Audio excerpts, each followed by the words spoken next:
sick and tired of the high costs and inefficiency plaguing our U.S. healthcare system? Do you feel like you're navigating a maze when dealing with insurance companies, only to end up paying a fortune for basic medical services? Then this Broken Healthcare podcast is for you. So get ready to take control of your healthcare. Here's your host, Ray Kober. And we're live, ladies and gentlemen. Welcome to Broken Healthcare. My name is Ray Kober. I am your host, and I have with us today the great, the incredible, the awesome, the amazing Rob McKinney. Welcome to the big show, Rob. Oh, thank you so much, Ray. That's quite the introduction. That's going to be hard for me to live up to, but I'll do my best. Are you going to do fine? So we met actually back in the day, a few years ago. We had a team that was doing outreach via email marketing, and you responded to that outreach, and we teed up a call, and we really met on a cold call, so to speak. And I have to say, folks aren't always super receptive, especially when they're the CEO of a major company, to hop on a phone and just talk to someone new. But to your credit, you did, and you had an open mind, and you were great from the get-go. I found you very receptive and open, and it's a breath of fresh air. Particularly, you're in Anchorage, Alaska. I'm in the New York City, greater New York City metro area, and people aren't as warm and fuzzy in my neck of the woods. So in my day job, Benefixa, our consulting firm, we cast a national net. We talk to folks from all over the country. But in the local market, it could be a little tough. What struck me about you is you were super candid from the beginning. I could tell when someone is just taking a phone call for the sake of taking a phone call and going through the motions. And granted, folks in your position don't have time to waste. But I think, let me ask you, what caught your interest if I suck you back a few years ago, going through that email? Why did you say, yeah, let's see what this guy has to say? Sure. So one thing I'll give you credit for is in a job like that, I get hundreds of emails sometimes a day on a really bad day, and most of them take no effort whatsoever. It's like, dear, insert company here still says that can help you, or we can do this. And I don't know if it was you or the team or whatever else, but you sent me a letter and you actually called me by name and you had done some kind of minimal research, whatever it was, that, okay, you at least want to talk to me as a person. So that was the first thing, is like that you actually put the effort in to want to reach out. And then healthcare is just such an enormous, colossal, grotesque expense that just seems to be spiraling out of control. And I guess probably luckily for you, as I previously was acquaintance with a guy, his whole business stemmed from looking after balance bill situations and doing analysis where some of the big, like he called them the Blues and the Aetnas and all those guys, were really putting it to people and was able to do this forensic analysis. So I knew there was something to be gained there, even though I knew absolutely nothing about it. And obviously the easy road is the more expensive road, but I just knew in my mind there had to be something better. And then someone had taken the least the time to do a LinkedIn search or something to call me Rob. That struck my interest. You set the bar pretty low. Well, I tell you, it's pretty low out there with the people who do mass email marketing. Yeah, no. And so for folks that don't know you, and let's face it, we're not A-list celebrities. Most people don't know us. So Rob was CEO of an airline that was based in Anchorage, Alaska, called Raven. And there were three different, I think, entities that you were presiding over, if I'm not mistaken. Tell our audience just a little bit about how that came into being. I know that there was saving an organization out of bankruptcy, and give us a little color on that, if you will. Sure. So you scroll back to 2019, and I had been working for a couple years to start a new airline in Southern California, essentially as a shuttle just to fly people to work. And the timing of all timings is we flew our first commercial flight in February of 2020 and flew our last commercial flight in March of 2020, because trying to convince 9 strangers to get into a little aluminum tube was impossible. Plus, the whole goal was to fly people over traffic, and there was no traffic to fly anyone over at that point.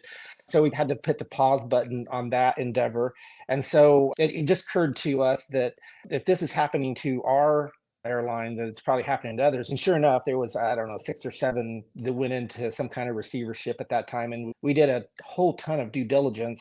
And for most part, it was like either, well, what value add could we do? What could we have done differently? Probably nothing. Or does this entity really make a difference if it's just flying sports teams around or something like that? Who really cares? Versus Raven Alaska, they got caught up into it. And there was a whole bunch of things that we could have done different and better. They got bought out by an East Coast PE firm, no offense to East Coast people, but then they had just gobbled up a bunch of other airlines and they levered themselves up to with $95 million in debt. There was lots of bad choices. And then on top of that, Raven was really the lifeline for intrastate Alaska. Most people may not know this, but 85% of Alaska is not served by the road systems. You can't drive from one place to another. So if you live in one of these villages, you have to get on an airplane to go to the doctor, to go to Costco, to go do anything, see friends and family.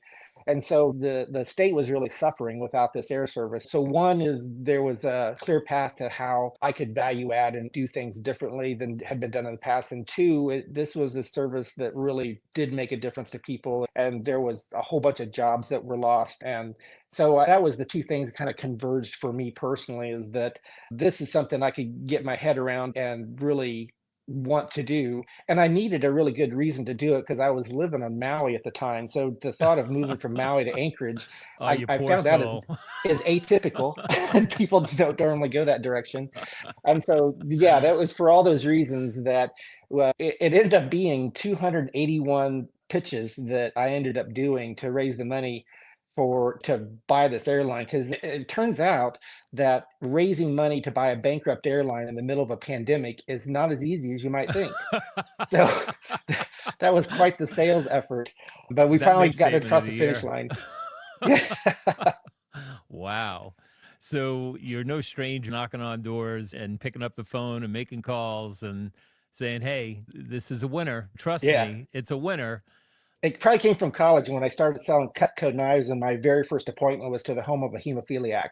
So it's like you gotta have thick skin, so to speak, You can't make this to shit be in up. that business. For those of you who don't know, this is broken healthcare. That's a medical term he just used. So let me define it. A hemophiliac is someone that doesn't clot very well. That is amazing. So so fast forward, you raised the capital and now you're in it. And by the way, the first time that I flew up there to meet you and your team, there was from New York, there were no nonstops. So we had to go Seattle to Anchorage. There were folks all over that plane scattered that were going to take a hopover flight from Anchorage when they landed to wherever they were going, Kenai, one of the islands. And it was just remarkable to me. I was like, oh, this is pretty cool. So this is my new client. And all of these people are basically relying on them to get from point A to point B to your point. It really was vital. And I'm going to go off the beaten path a little bit. But I know that you had some difficulties with the airline. Airlines are tough businesses to run. I want you to talk about how that all transpired. But I remember asking, this is such an important service to Alaska. Like, why doesn't the local government help you out? Does the governor care? And you were like, they don't give a rat's ass about anybody, which blew me away, Rob. I got to be honest. It just was like, what about all these people that just are going to be stranded without this service? And you were like, yeah, they don't care. They don't. And coming from Hawaii, there's a lot of similarities between Hawaii and Alaska. And you'd think that the government would want to put their thumb on the scale there too, and they just don't. They just assume that it's all going to work out. Alaska is an example, a quintessential example of an old boys club where there's people, most of them in cargo, have been here forever. And so if the government steps in at all, even if it's to be, altruistic and benevolent and try to help the public, the guys carrying the freight somehow thinks that they're getting slighted. So the government just takes its hands off and just assume that it's all going to work out. Yeah, incredibly beautiful state, and I only saw a snippet of it. I'm definitely going back. I went in low season in the October, November timeframe, if I recall, a couple of times. It was rainy and stuff like that. But wow, the view from the tarmac on the airport looking out over the mountains is just majestic. It's something to behold. It was very cool, I got to tell you. And to your credit, being a CEO is not easy. I tell people, like, you have to do many things well, not just one or two things. It's not one lane that you have to worry about. You really need to know an awful lot. I'm not saying you got to know it all, but you have to be proficient at everything. And you have to be able to steer the ship, no pun intended. And you did it remarkably well. And the reason that I say that is I've been in the employee benefit space going back to 2001 now. I'm dating myself, but a long time. I don't know, hundreds of thousands of employees. And you get a vibe when you walk into an organization about what the feeling is. And the feeling at Raven from the top down was superb. It was an organization that really cared about their people, and the people cared and wanted to be there for the most part, right? I'm sure you always have folks that are like, I got to get up and go to work again. And let's face it, people have to make a living. I get it. But the overall prevailing vibe that I felt was people were happy to be there. They were interested in working. It was really a great work environment. And that's a testament to your leadership and your team. Where did that come from? Like, first of all, Rob is a pilot, right? So when did you get the itch, the bug to fly? Like, when did you say, hey, I'm doing this? So the flying bug came real early. I grew up on a farm in Indiana and just was determined I was going to be a veterinarian, which would make sense. I had animals and was always around that. And I was 16 years old, and for Christmas, I got flying lessons, a gift certificate for flying lessons, which seemed really cool at the time. And so I go start taking flying lessons, and I take a couple. And again, this is cool, but it wasn't transformative. It wasn't anything that I thought was going to affect the whole rest of my life until I was on my seventh hour. And maybe most people won't know that the average time to solo anymore is around 20 to 25 hours. So I'm 16 years old. I have 7 hours in my logbook, and the instructor just gets out. And at 16 years old, I was too dumb to know to be afraid, and like, oh, okay. So I just do what I've been doing the previous 7 hours and pour the coals to it and take off. And I'm just going through the motions. And it wasn't until I turned downwind and look across the horizon that this whole flood of realization came to me that I'm in this moving machine with no pause button whatsoever. I'm 1,000 feet in the air, and the only person that's going to get this thing back on the ground is me. Oh, And fuck. it was like, there's this holy cow moment, as well as what, Right. wow, this is amazing. Like, if I can actually do this and I don't end up in a plane shaped hole in the ground, then there's really nothing maybe that I can't do. And I need to open my horizons more. And it really was this big epiphany moment. And it was just a moment, because then I had to refocus on, hey, you're still flying and there really is no pause button. But it was then that, like, oh, this is just amazing. And it was really transformative. And so I changed my whole direction. I finished my private pilot's Well, license. wait, I'm Still, sorry. I got to interrupt you. I need to know more about your instructor. This is a very unique individual. Tell me about this guy. I'm well, it assuming is it's a very guy. unique. So Yeah. I was taking these lessons. I lived in rural Indiana. So Muncie, Indiana was the closest city that had an airport, and it was the Muncie Reese Airport, and that was just part of the name. And it was named after a guy, and the guy was my instructor. My instructor was Tom Reese, Wow. that was giving me. So I'm 16 years old, and he's 84. Oh, my So God. he's been flying like almost since the Wright brothers, or been flying a long time, and has no Literally. fear, has That's no, hilarious. yeah, it was an amazing experience. But I can't imagine anymore, especially with a reasonable aged instructor, that kind of thing would ever happen. But it made a huge difference in my life at the time. But yeah, it was super cool just coming from his experience and how things always used to be. And it was right on the cusp. It was well before there was GPS and all those kinds of things. So you really still had to have old school navigation skills. And there was lots of things I learned that are completely irrelevant now, but it was created for cool memories. That is awesome. And so I'm guessing the time frame, not to give away your age, was probably like mid to late 80s, something like Yeah. that, early 90s. Yeah. Yeah. And so what did it cost you to get your pilot's license back All then? in, my Yeah. entire private pilot's license was $1,200. 1,200 bucks. Yeah. And you were stamped and ready to go. Yeah, I had a certificate in my hand, and yeah, the airplane was $28 an hour with the fuel to rent, and the instructor was $12 an hour. So I don't know Wow. if that speaks to my age or to inflation or some combination Or thereof, both. but I think the national average is somewhere north of 50,000 to get a private pilot's if you started today. Wow. That's like 40x. That's a big difference. It is crazy. Yeah. And so you get your license. I'm sorry, I'm intrigued by this. What do you do as a 16-year-old? Like, I remember getting my car when I was like 16, 17 years old. And the freedom that it gives you is mind blowing. You're just like, I'm going everywhere. And I did. I'm going everywhere. But you had a plane, Rob. I had to rent a plane. I didn't have one, but yes, I had the ability to go fly one. I think probably the coolest thing, I usually ended up taking my father's clients here or there because they thought that was pretty cool and nothing too exciting. But the coolest thing that I got to do is to take my senior prom date to dinner. I was able to convince her father to let me take her on an airplane and go to this airport restaurant to go eat before our senior prom. So that was Oh, probably wow. the coolest thing ever. That sounds pretty cool. Did you Yeah, get and that's lucky? when I knew I could sell things too. Because if you can sell a father to let his daughter get into an airplane with a 17-year-old, that's a lot of selling. Did you get lucky that night? I did not. Dude. So I'm not that good at selling, apparently. So you're flying. I don't know a whole hell of a lot about aircraft. I'm guessing it's a prop plane.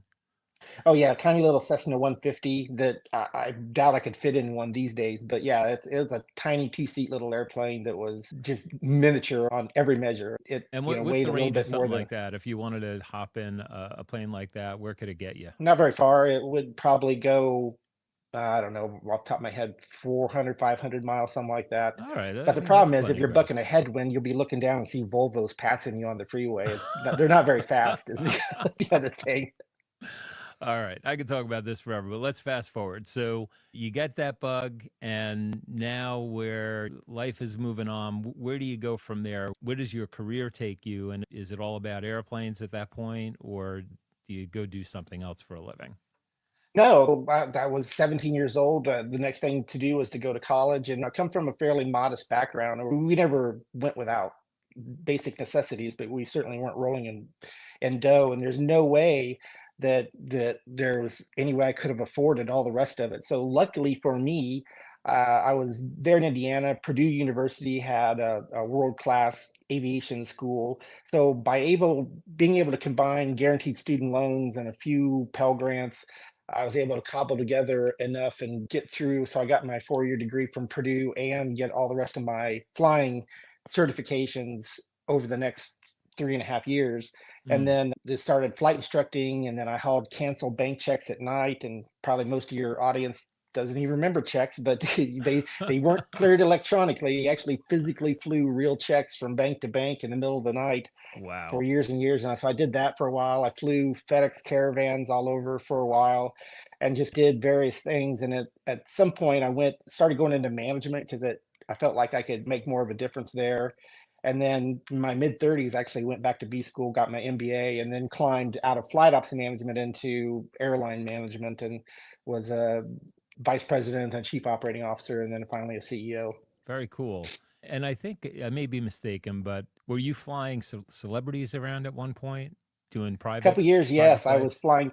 They were like you were saying, we weren't A-list actors. They were not A-list kind of people for the most part. It's what I used to call timeshare Lear jets. It was one of those fractional services where you Yeah. you buy a quarter of a Lear. So there was quasi famous people that either flew directly or I see on the ramp. And one of the things I used to do instead of being a geek and ask for autographs, my wife's name is Jane. So I would come up to these people and say, "Hey, tell me to tell Jane hi."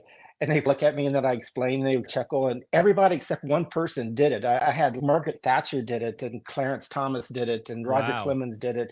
I mean, some fairly people that could have just said bugger off. So it was super cool that I was all but one that people complied with my little game. You want to tell us who didn't? We have an audience of at least 6 people. This would be scathing.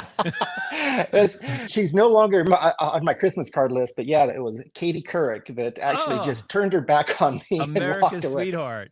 She, Yes, not so much. uh, she's probably having a bad day. We'll give Katie a break. To be the only one, Margaret Thatcher and Roger Clemens. I've heard that guy could be a real jerk. Exactly, right? And Clarence Thomas, Supreme Court Justice, and Yeah, yeah. Colin Powell did it. So it was a pretty broad swath Oh, of you had people some that, pretty precious cargo then. Folks relying on you to get them safely from point A to point B. yeah, Was that fun? Good times? for the most part, it was a tough job. It was a burnout kind of job. Yeah. That It was non-union, and not that unions are be all end all, but I would work like 7 days on, 4 days off, 6 days on, 3 days off. I was working about 19, 20 days a month, and where you were just gone and just from place to place to place to place. And so Oh, you were never home for Christmas parties, birthday parties. Every holiday you're sitting in some hotel somewhere. And when I finally decided I just can't do this job anymore, it was Christmas Eve, and I was in this nasty hotel in Detroit. Nothing wrong with Detroit, but this hotel was not the best. I'm watching It's a Wonderful Life, and I'm saying, the hell it is. So I just decided right there, okay, it's time to move on. you didn't walk over to any bridges or anything like I that. did not know. I just started putting my Good. resume out to look for something else. Good, good, good. So, has the industry changed much? Are there still a lot of pilots running around doing that sort of work? Is there opportunity for pilots? Is there a shortage? Is there a glut? What's the story there? So yeah, that's the part where it's changed dramatically. Two times when I was actually out there trying to get flying jobs, there was just a complete glut where pilots were a dime a dozen. When I left college, only a third of our graduating class got flying jobs at all. A lot of them ended up waiting tables and doing other things because there were just no jobs. Back in those days, American Eagle, the commuter version of American Airlines, literally would charge you $10,000 to prepay for your training, and then you would only make $10,000 the whole first year. And they actually wrote into their employee handbook that you were not allowed to go use food stamps in uniform. That, that they were too ashamed of that. So yeah, things have changed a lot, and now Wow. there's this massive shortage of pilots, and there was a lots of factors that led into it, and we can get into that if you want. But yeah, that's right now. There's companies that have a third of their fleet on the ground because there's nobody to fly the planes, and Yeah. I don't know that most people know how bad it is. It's quite severe, and it's really crippling small, especially small communities. That they're the ones that are losing their air service because everything has to retreat to the larger markets. Yeah, no, and I bring it up because I'm sure that was one of your challenges back at Raven. You're competing with the likes of the major airlines, and your benefits have to be in line, and salary has to be in line. And I don't want to say you're getting the bottom of the barrel, but you need pilots that kind of want to be in, at least based in Anchorage. And how do you cope with that? It had to make it difficult to scale. Oh, absolutely. And that's what led to the whole larger operation that we can get into if you'd like. But yeah, I'm competing with the SkyWest and the Envoys of the world that have 150 jets, and they're flying 76 people at a time. And they're offering sometimes upwards of $80,000 signing bonuses. Well, we were flying 29 seats at a time in rural Alaska. And so it was definitely tough to compete because I don't have the revenue to offset what they had, and they have deeper pockets. They have relationships with the major airlines. So yeah, it was incredibly tough to keep the whole pilot situation. Especially mechanics were difficult too, but pilots were the worst. Right. So you'd compete by giving them like a $50 gift certificate to Captain Cook's or Well, it ended up being retention bonuses at some point in the summer when I really needed them, that we would pay them a bonus just on top of their pay every single month just to make it through the summer. wow, that's crazy. You did take on more responsibility. You expanded in terms of your service offering. At the peak when you were CEO, what did the operation look like in terms of employees? What budget were you dealing with? What would it look like at its height? We were at 450 employees, and we had three Boeing 757s, 11 Dash 8s, and then the one Beech 1900.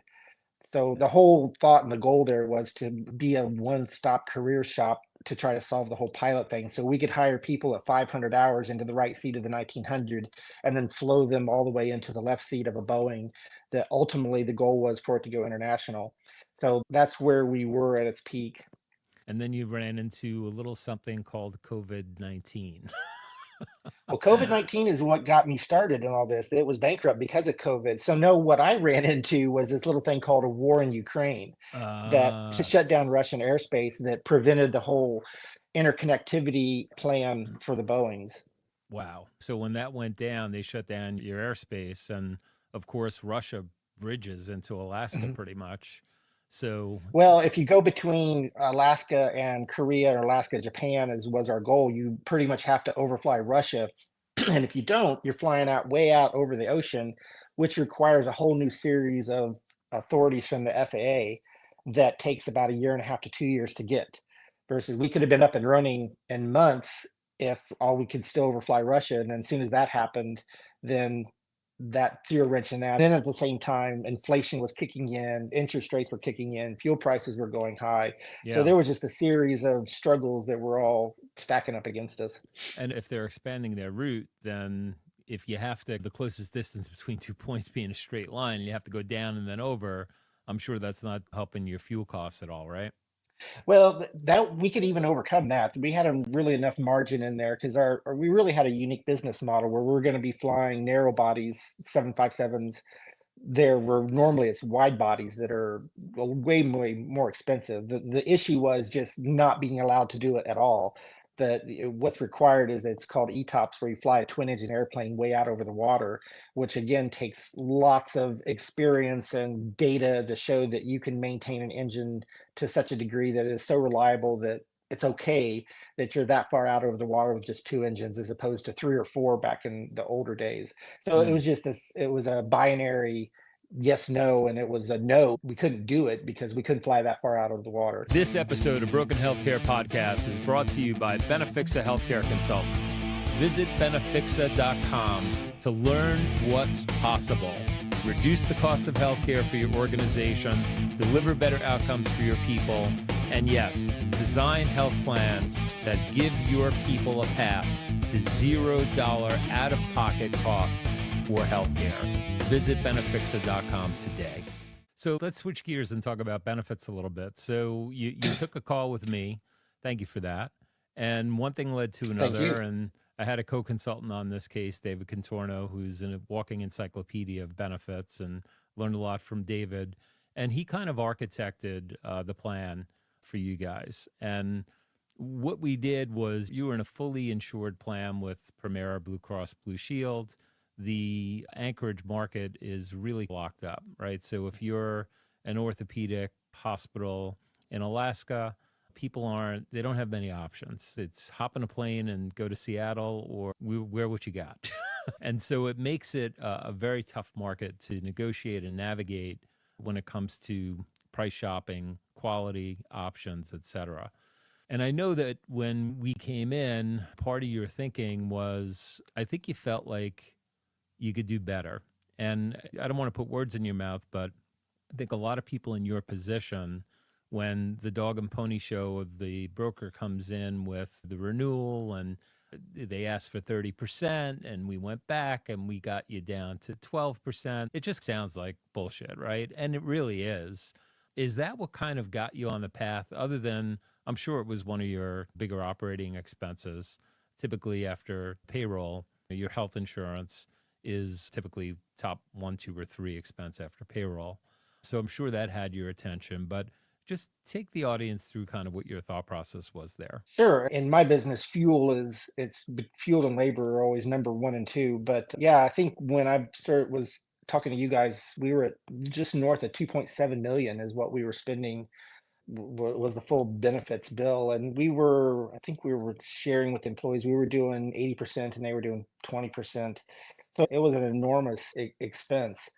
And again, I think somewhat lucky for me and lucky for you guys, I had that previous experience with someone that was just wicked smart and in that space. And so I knew how much slop there was in there that was so far outside my wheelhouse. I had no clue what options were or how to even start understanding it. And to your and David credit, you were super patient. And I don't know how many, it was probably 3 or 4 times we met and you walked me through numbers. And then I would go ask other things and come back and say, well, what about this or what about that? And you had answers on the spot that, like, well, this is exactly how that works. And this is how this. And I think the thing I give you the biggest credit for was it wasn't just complete be a sales job. You said, now here's going to be some landmines. Here's where you're going to have to navigate through this, and here's how we're going to help you navigate. So it wasn't just like a complete, oh, this is the panacea to fix everything. You told me the good and the bad, and you told me where the struggles are going to be. And it made sense. And the numbers added up for me. And so it was an enormous gamble because I tell you what, especially with the employee situation, the way that you start rolling the dice on employee benefits, especially healthcare, and it appears that you're just doing it to be a greedy bastard, that you're just trying to grab more for the company. That could have just gone against me massively. So Yeah. it was a big gulp moment, but I've always been that guy. I've never been afraid to like, okay, let's roll the No, dice and see how this goes. And I use my, best judgment. And most of the time it works. Sometimes it massively fails. But luckily this time it worked exactly as you guys advertised. The numbers were probably within 5% of what you predicted. yeah. Well, take the credit, Rob, because you deserve it. I think Thanks. your exact quote to me after the plan was matured somewhat, you confided to me and you said, Ray, I got to make a lot of decisions as CEO, but the decision to break away from Blue Cross Blue Shield and go with you guys scared the shit out of Totally. me. No, You're like, this I'll is admit one of that the to this most day because difficult I ever had to make as a CEO. And I think that's the consensus, right? Because to your point, most people out there that are in CEO slots, they didn't self-fund, right? They're in an appointed role to do a job. And obviously, the people with the money have faith that you're going to do that job. But your job is on the line. If you screw up a decision like that, to your point, people really let you hear it when they're having issues with their health care. And it could have gone real south, real fast, and been real bad. well, And and so, suddenly you're not the CEO, you're this chief scapegoat in charge. Like there's no nowhere to point the finger because it was all my decision. So it was, yeah. if it worked, great. If it didn't, it was all on me. But the other thing, Rob, and again, I'm not here to blow smoke. I'm just here to share the story. And I think if we had told you that the member experience would have suffered, they would have been worse. We would have saved money, but it would have come at the sacrifice of care to your people. You would have No, not moved forward with us. I would not have. No, No, I not know even to you. save $1 million. I I know, wouldn't do it. I know you wouldn't. And so it's tempting though, right? You're running an airline that historically airlines are real tough businesses. You could be flying high 1 minute, your balance sheet looks great, your P&L wonderful, and then the next day comes. It's just like what? Well, even in good times, it's a thin margin business. It's not like a tech business or something that throws off some 30 or 35% margin. It's a thin margin business just because of the high overhead.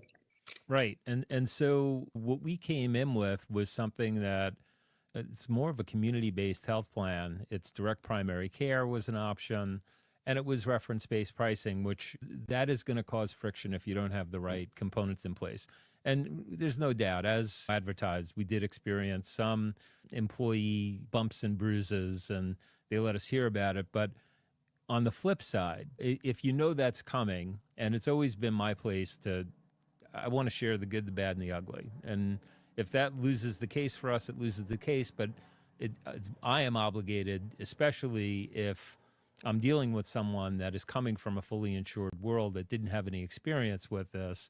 You have to be prepared. And if you're not prepared and you're blindsided, I think you would agree as a leader, the worst thing is you never want to be blindsided. Like at least give me a heads up. Let me know that it's coming. And so with these plans, the number one complaint is a patient, a member. Typically, it's your wife or your daughter. It's always a VP, an executive VP that walks in, tries to get services. They don't recognize the insurance ID card and they get turned away for service. And then the shit hits the fan, right? And so it's okay. How do you cope with that? How do you manage that? We didn't have a lot of issues there.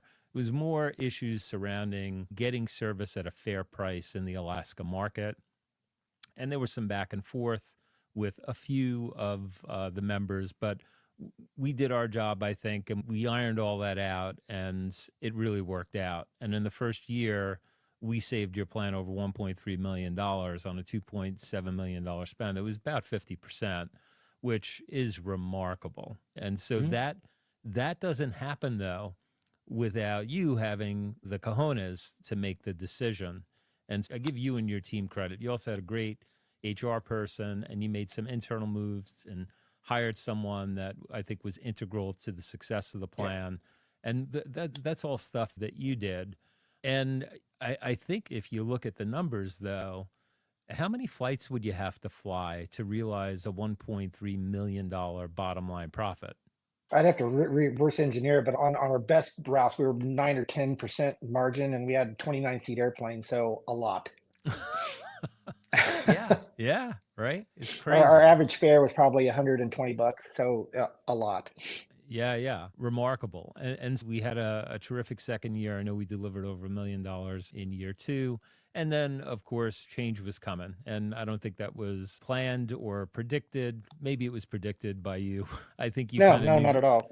No, it blindsided you, did it? Well, oh, you mean my change personally, Yeah. or I didn't know which change you're talking about? Yeah, yeah. No, my change definitely did not blindside me. That was predicted and was in motion since probably December of last year. Right. Yeah. And listen, when you're CEO and entitled, but you're not calling all the shots, you're limited in what you can and can't do. That's the bottom line. And so you now are contemplating the next chapter. What is the next chapter in Rob's life?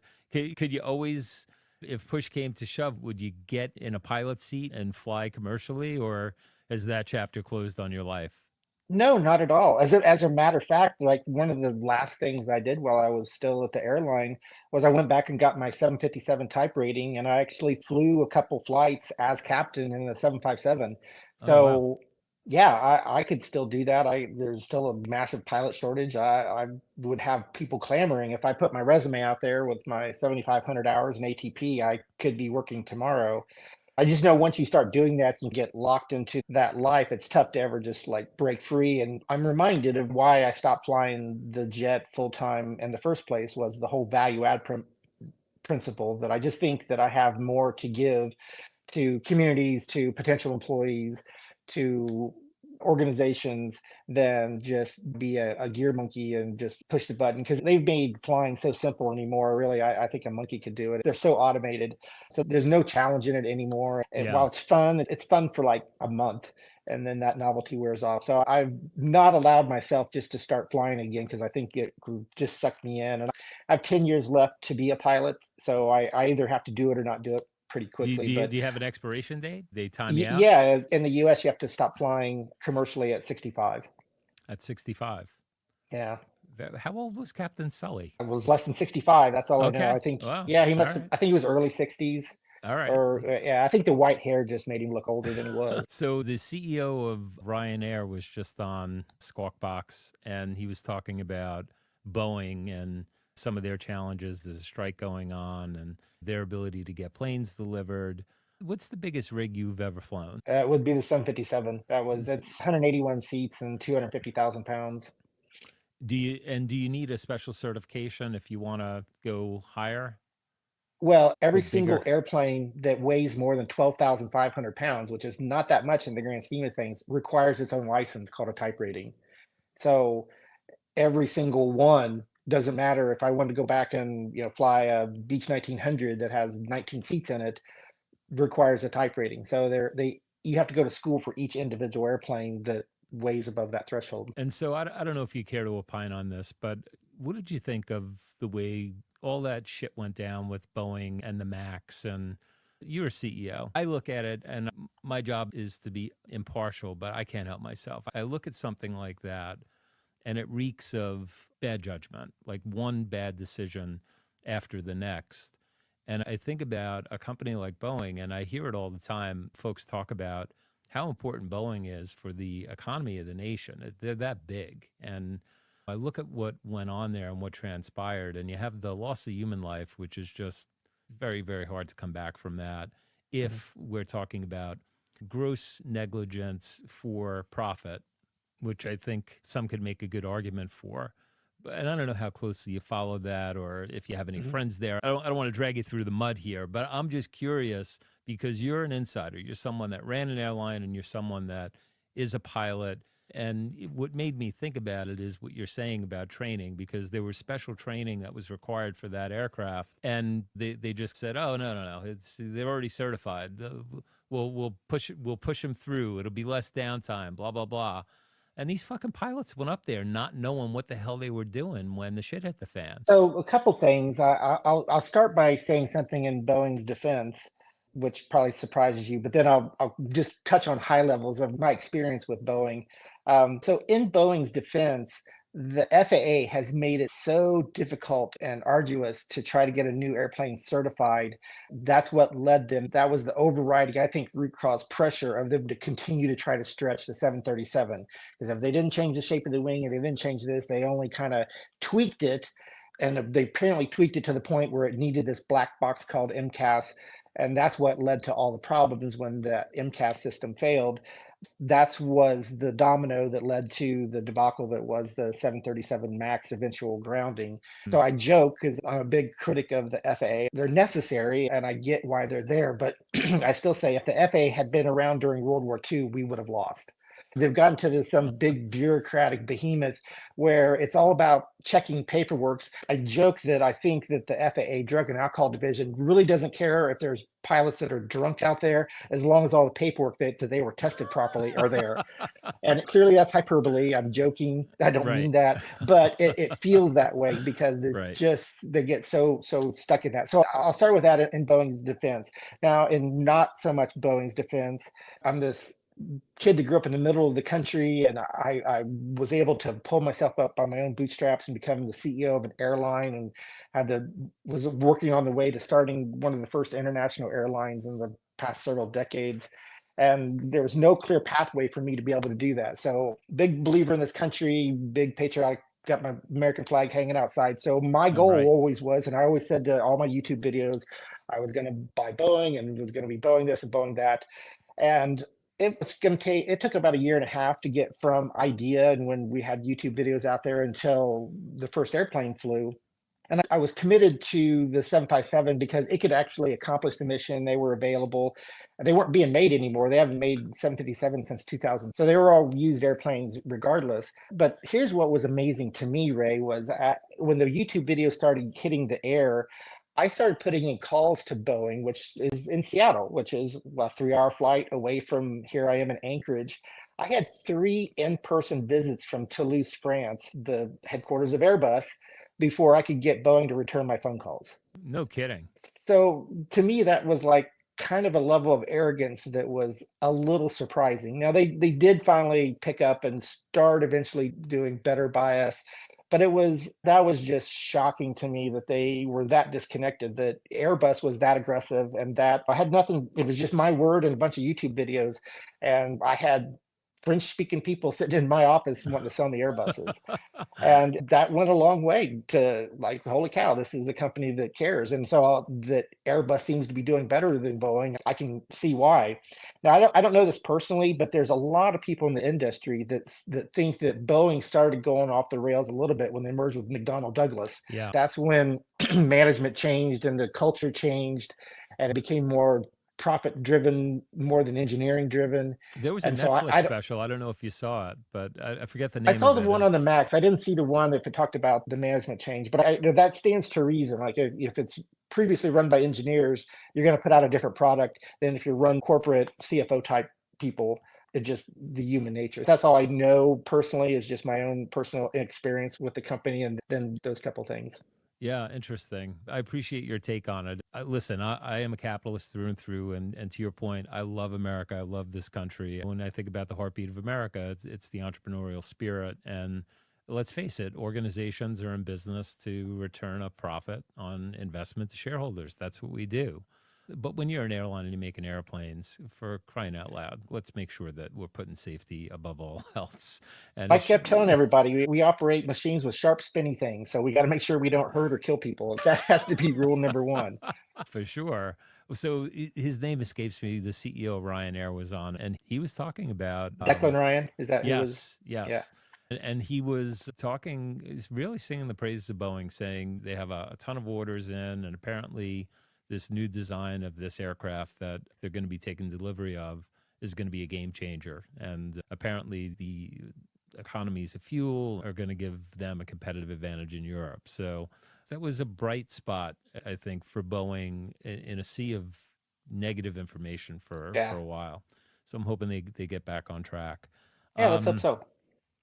What's the next chapter, my friend? Where are you going from here? So I got contacted by someone I've known for a couple years, and they've come across a technology that I'm under NDA. I can't go too deep into it, but it's this opportunity to take material that would normally have to go to the landfill, that it's not recyclable at all, and turn it into sustainable aviation fuel.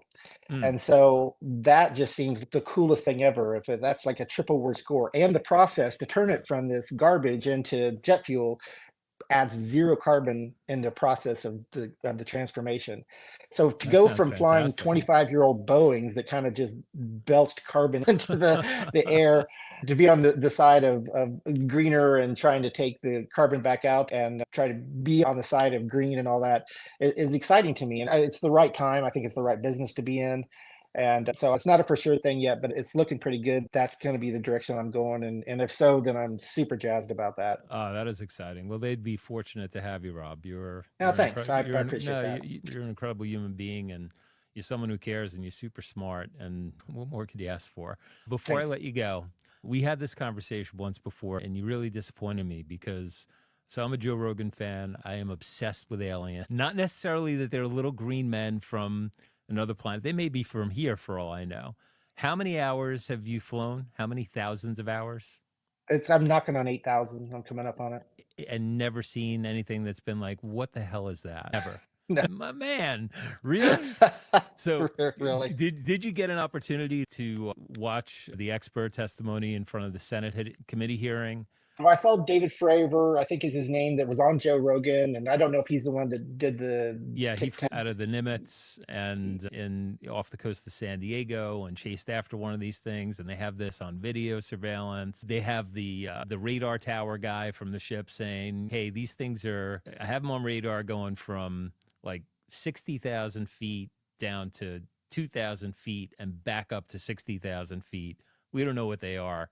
Go check it out. I can't speak to that. Back in the day when we were making SR-71s, that probably looked like magic in the mid Right. 50s when we were making them. Blackbird. So it's entirely possible that Area 51 has spit out the next generation of propulsion or something that we just don't know about, and maybe even those guys don't know about. Right. Maybe there really are little green men out there. Who am I to say? It just seems like when every human being on Earth has a camera now, every single human being has a camera. Right. Why are we just getting little snippets? It just seems like the people in the trailer parks typically are the ones that get pictures of aliens. So I don't know. It just seems like they have the good lubrication, Rob. I'm a big believer. I don't know if you ever heard Stephen Hawking talk about this, but his philosophy was that if it took X amount of time, if the universe started at a finite time at the Big Bang, and it took us this long to get to the technology level we are, then Yeah. it's likely that wherever you are in the galaxy, the universe, wherever, it took the same amount of time, and we're just too far apart. It's like that's the answer to the Fermi paradox. We just haven't crossed paths yet, and there's probably other civilizations that's similar development as us, and we just haven't crossed paths. So There are that's other what theories seems about most likely. interdimensional travel and the folding of space and time, and that's Sure, a but that all takes technology. Yeah. for sure. And the other thing that Stephen Hawking said is if they are out there, then it probably won't end well for us. Yeah, that's a real high Right? likelihood. Well, but Like, we're think going of to what invent happened to the the AI that's Indians. going to wipe us out before the aliens do. So there is that. Oh, great stuff. All right, my friend. Hey, I really appreciate you taking time out of your busy schedule to Always, be Ray. here. And let's keep in touch. I'd love to have you back again. Give us an update and do keep in touch. I wasn't able to grab it before we started, but I was going to be wearing my Jets hat for you, just to put a smile on your face. No worry. Wear that hat well, my friend. There's still I hope will. for us. We're coming off of victory. Coming off of victory. Awesome. All right, folks. Thank you once again for tuning in. And until next time, peace and love, ladies and gentlemen. Peace and love. Take care. So that's it for today's episode of Broken Healthcare. Head on over to iTunes or wherever you listen and subscribe to the show. And join us on the next episode.